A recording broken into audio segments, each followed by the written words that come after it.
செய்தியை பார்க்கிறோம்.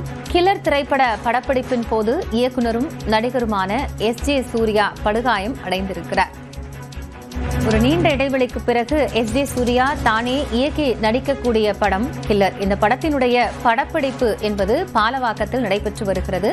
3ஆம் கட்டமாக நடந்து வரக்கூடிய இந்த ஸ்கெடியூலில் ரோப் கயிறு உதவியோடு சண்டை காட்சியில் எஸ்.ஜே. சூர்யா ஈடுபட்டிருந்த போது அவருக்கு கம்பியில் மோதி விபத்து ஏற்பட்டிருக்கிறது. இதனால் அவர் படுகாயமடைந்திருக்கிறார். கால்களில் காயம் ஏற்பட்டிருக்கக்கூடிய நிலையில் அவர் உடனடியாக மருத்துவமனைக்கு அழைத்து செல்லப்பட்டிருக்கிறார்.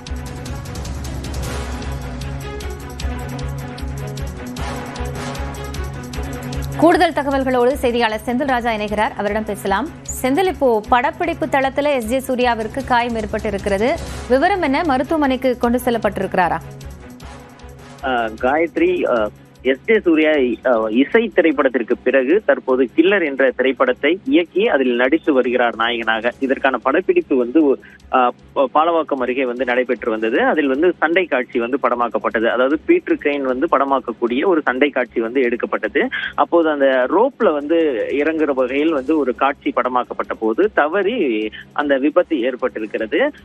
எஸ்.ஜே. சூர்யாவிற்கு 2 கால்லையும் காயம் ஏற்பட்டிருக்கிறது. அது பலத்த அடி அப்படின்னு சொல்லியிருக்காங்க. தையல் போடப்பட்டிருக்கிறது. இதன் காரணமாக படப்பிடிப்பு 15 நாட்களுக்கு ரத்து செய்யப்பட்டிருக்கிறது. ஏனென்றால் 2 கால்களிலும் அடிபட்டிருப்பதன் காரணமாக மருத்துவருடைய அறிவுரைப்படியும் அவர் கிட்டத்தட்ட 15 நாட்கள் படப்பிடிப்பில் கலந்துக்க முடியாத ஒரு சூழல் ஏற்பட்டிருக்கிறது. ஆனால் தற்போது அவர் ஓய்வில் இருக்கிறார். காயத்ரி, நன்றி செந்தில், கூடுதல் தகவல்களுக்காக.